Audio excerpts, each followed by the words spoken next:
balancing the opportunities and the risks of engineered nanomaterials is really important, but it's not always easy. And sometimes through our research, we discover that what looked like a good idea doesn't work as well as we thought it would. For instance, here's Francis Schwartz on using copper nanoparticles to preserve wood. Large particles cannot readily penetrate the wood of our native tree species. And therefore it was assumed that the smaller the particle, the better the copper preservative can actually penetrate the wood, and then we have a higher retention and better distribution in the wood. So you've been looking at how effective copper nanoparticle-based preservatives are. What did you find? Well, I found them to be comparable with conventional copper-based wood preservatives. Findings like this might seem a bit disheartening, but they're especially important in helping make informed decisions on how nanotechnology is used most effectively and with the greatest benefits. And in other cases, this balanced approach shows how nanotechnology can be used effectively and safely. Take the use of carbon nanotubes to make strong materials, for instance. Carbon nanotubes are long, thin tubes of carbon atoms that are incredibly strong and light. When they're added to plastics and metals, they can make them much stronger. Carbon nanotubes have exceptional properties such as high strength and stiffness. If they are put into the polymer matrix, they could form an interconnected network, thus giving rise to stronger structural toughness, flexural modulus, and increased electrical conductivity. Unfortunately, if these long, thin nanotubes become airborne and are inhaled, they can cause considerable lung damage. And so to be used successfully, it's important to make sure that they stay where they're supposed to.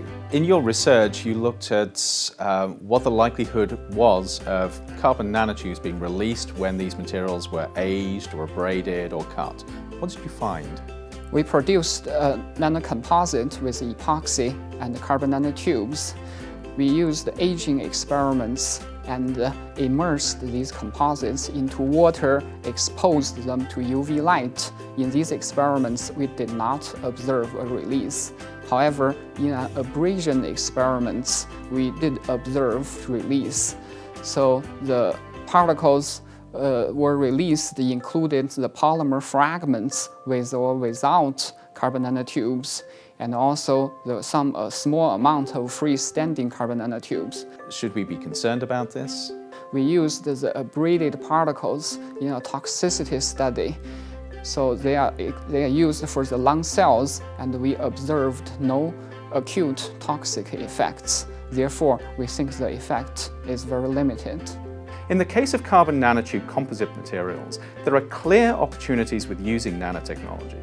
And while there are important concerns about possible health risks, we discovered that because release and exposure are likely to be very small, the benefits far outweigh what look like negligible risks. This ability to re-engineer common materials and to use them in new ways is a common theme in nanotechnology. Another example is how we can use natural materials in new and interesting ways, like cellulose, for instance. Cellulose is the most important structural component of all plants. It's actually quite simple to disintegrate wood and isolate the individual nanofibers. They are super stiff and super strong and are therefore of interest to make composites. And how well do these materials perform? You can improve the stiffness by a factor of 100 and the strength also by orders of magnitude. So when we started out, the idea was that nanocellulose is safer than engineered nanoparticles because it's a biological material. But at that time, there were no studies available that really supported that hypothesis. In the meantime, we and many others have done experiments that confirm that if used in realistic doses, nanocellulose is much safer than other materials. Another area that has been attracting a lot of attention is using nanomaterials to increase the performance of lithium-ion batteries. Nanomaterials in battery have already proven that it can increase the power available from a battery, and second point is decreasing the time required to recharge a battery. The last point is nanostructure can enhance battery life. So we are mainly focusing on cathode nanomaterials, and also we focus on bio and environment assessment using these nanomaterials. So you're working with these new nanomaterial electrodes. How big of an improvement have you seen in the performance of your batteries? So we have big enhancements in capacity and energy in weight and in volume. And also we could recharge our batteries in shorter time compared to micron size. Whether we're designing better batteries, creating strong materials, or developing better ways of treating disease, the NRP64 program has shown us the tremendous opportunities that exist with engineered nanomaterials.